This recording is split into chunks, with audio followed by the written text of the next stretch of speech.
غزہ کے مسلمانوں کے بارے میں ساری دنیا کے مسلمان دعا کر رہے ہیں. ہم جیسے گنہگار بھی دعا کر رہے ہیں اور وہ خود بھی دعا کر رہے ہوں گے، اپنے بارے میں چیخ رہے ہیں، ان کی ویڈیو آ رہے ہیں. لیکن اللہ تعالیٰ ان کی مدد کیوں نہیں کر رہا ہے؟ اتنا وقت ہو گیا، 25,000 لوگ قتل کیے جا چکے ہیں ابھی. السلام علیکم ورحمۃ اللہ.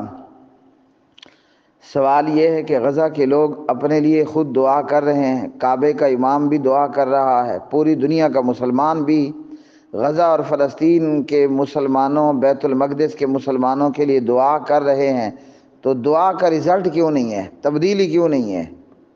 جواب یہ ہے کہ یہ کام صرف دعاؤں سے حل ہونے والا نہیں ہے نا. اگر نبی پاک علیہ الصلوۃ والسلام وہ چھوٹے سے چھپر میں بیٹھ کر 313 صحابہ کرام کو رضوان اللہ علیہ مجمعین اپنے ساتھ لے کر صرف دعا ہی کرتے رہتے تو پتہ کیا کرنا ہونا تھا؟ ابو جہل نے ان 313 کا وہی کرنا تھا جو یہود نے غزہ کے مسلمانوں کا کر دیا، گاجر مولی کی طرح کاٹ کے پھینک دینا تھا. اگر پیارے نبی علیہ الصلوۃ والسلام ابو سفیان اور خالد بن ولید کے 3,000 لشکر کے مقابلے میں مسجد نبوی میں بیٹھ کر صرف دعا ہی کرتے رہتے تو آج مدینہ نام کی کوئی ریاست اور کوئی شہر دنیا میں اس کا وجود نہ ہوتا، وہی پہلے کی طرح یسرا بھی ہوتا. ٹھیک ہے میرے بھائی، یہ کام فقط دعا سے حل ہوتا ہی نہیں ہے نا. اللہ اکبر. یہاں دعا اور دعا کے ساتھ بارود، دو ایٹم آپس میں ملیں گے تو کام ہو.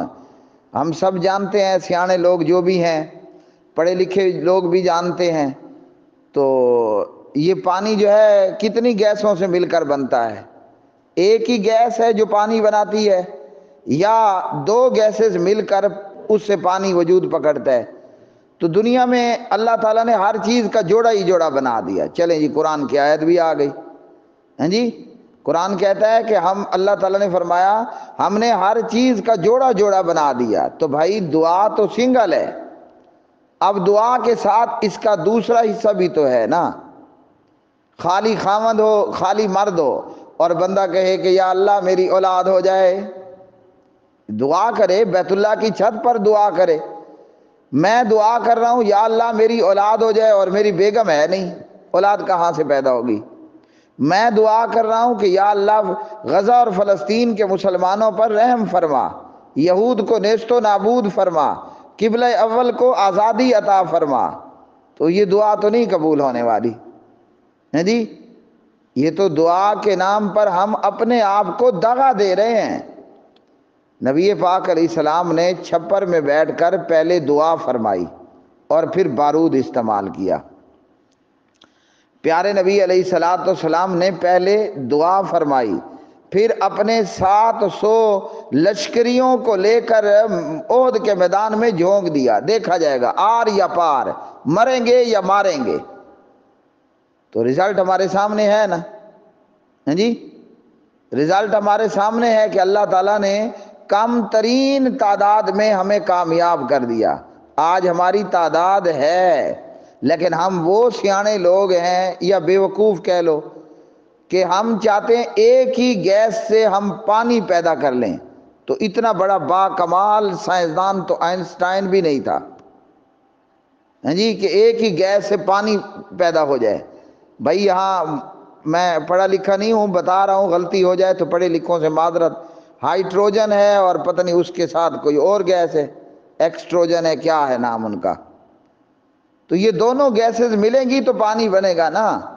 بھائی دعا کے ساتھ بارود ہوگا تو غزہ والوں کو فائدہ ہوگا، خالی دعا کا کوئی فائدہ نہیں ہے.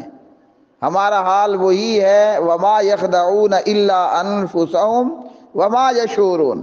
ہم وہ بے وقوف ہیں کہ اپنے آپ کو ہی دھوکہ دے رہے ہیں، کسی اور کو دھوکہ دینا تو دور کی بات ہے. اس لیے ہماری دعاؤں سے غزہ کا کچھ نہیں ہونے والا.